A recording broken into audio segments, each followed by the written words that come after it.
Vehicles cost a lot of money to replace, so today I'd like to share some information about cooling systems with you.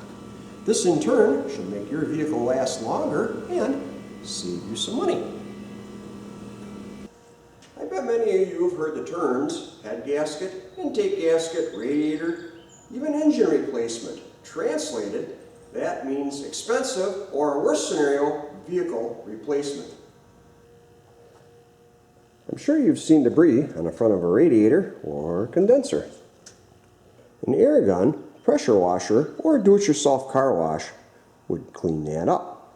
One other thing you should know, if you ever pressure wash to clean the face of these off, you got to be careful because you can fold them fins over, and also bird strikes and stuff like that can wreck them too.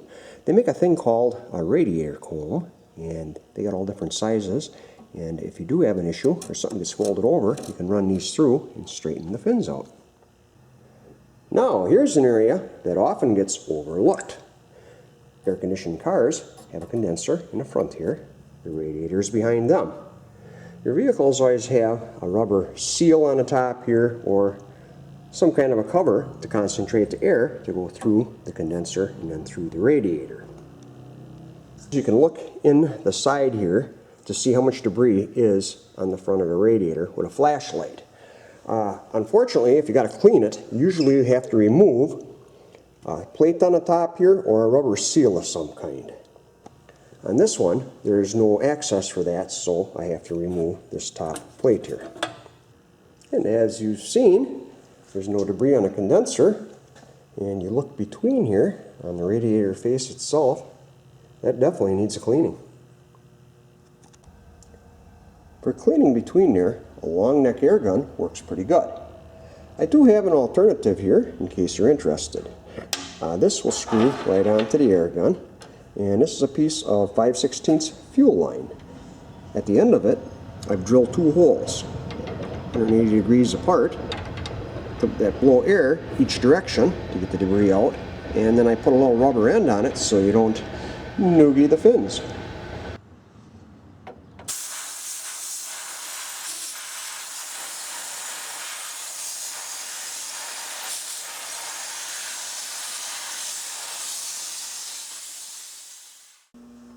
It's always a good idea to periodically check and make sure you have coolant in your recovery bottle. Now, a recovery bottle is mounted lower than the top of the radiator. For this to work properly, the engine and system has to be totally airtight. As your engine cools, then it creates a vacuum, which in turn draws any coolant that would be needed out of the recovery bottle into the radiator.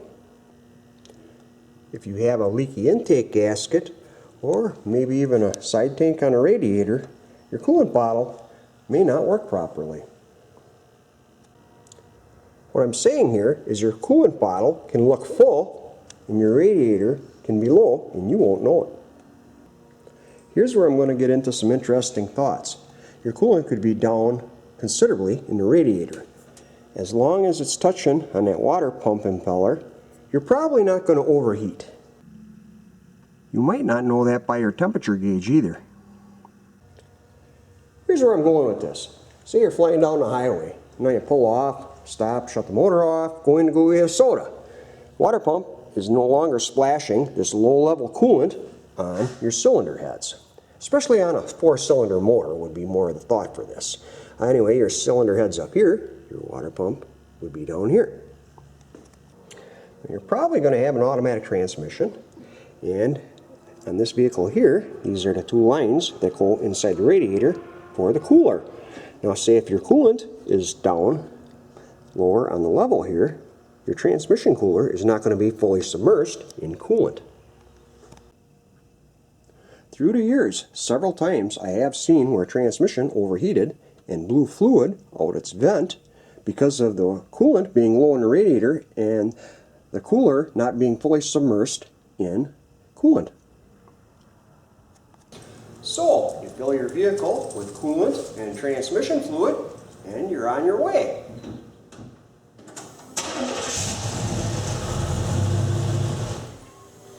But wait, wouldn't you kind of wonder how much extra wear you put on your gaskets, seals, and other components? So basically, it's not a bad idea when your engine is cold, remove the radiator cap and check the level. I'll tell you a little incident that I had with this car. When I built it, I put a low coolant sensor up high on the radiator. This is definitely above the aluminum cylinder heads. In the console is where the module is located, which drives the low coolant lamp. Then I have an indicator on the console. Now what happened years back is the engine developed a real minute coolant leak down on the intake manifold. It was so small it wouldn't even leave a puddle on the ground. But because of this breach in the cooling system, it wouldn't create a vacuum as the motor cooled to draw coolant out of the recovery bottle. So the radiator level was going down gradually, and then that's when that low coolant sensor caught it. But why I'm telling you this is sometimes things can happen like that and you might not be aware of them. If you were wondering when's a good time to service your cooling system, I prefer to do it when the water pump fails. Usually you're over 100,000 miles at that point. At that time too, you'd want to replace the thermostat, and probably the upper radiator hose ain't a bad idea too. Now, while you got that all apart, the lower radiator hose, pull that one off right away. Then you can flush the radiator because you have the top hose off separately. You have the thermostat out, so you can flush the motor block separately. And if you can get at the heater hoses, pull them off and service them and clean them separately too. Now don't forget about your coolant bottle. Get your trusty bottle brush and clean that out. Refill it with some fresh coolant and you're all set. When filling the cooling system on certain models, it can be a real pain, especially front-wheel drive cars. Now when you're filling them, kind of squish on the upper radiator hose to help get the air out of the system. Also, certain cars have an air bleed on top of a thermostat housing or maybe even on a coolant tube. So be looking for them if you have a front-wheel drive car. Also, if you can pull a heater hose off, the firewall a lot of times has a heater hose connection, pull that off while you're filling it. That way you get as much air out of the system as you can while you're filling it.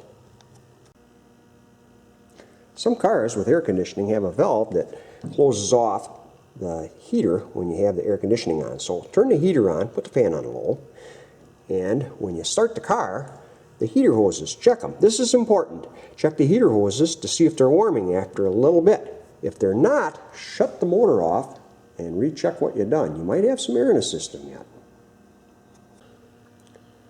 What I have here in my hand is a one-roll transmission cooler.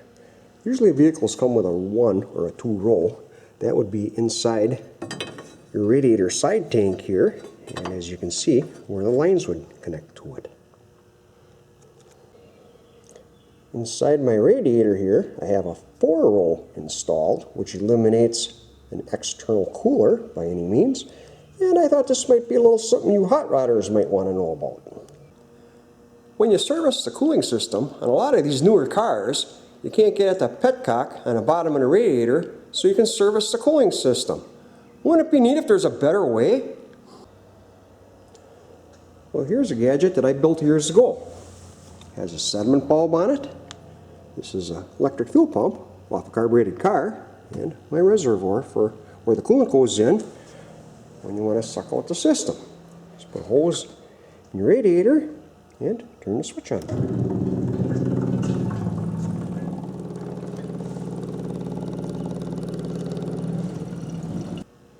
When you're all done doing repairs on a cooling system, you reverse these 2 hoses, turn the switch back on, and fill the cooling system.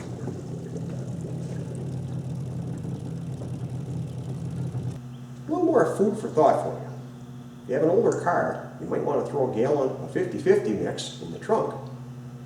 That way, if you're out somewhere and have an issue, you can fill your system, leave your radiator cap loose. It just might save your day. Here's a sneak peek of just one of the many upcoming videos. This is the kind of stuff you do on a Saturday afternoon if you're bored. How about a first look at the '76 SS Nova? This car also was built here.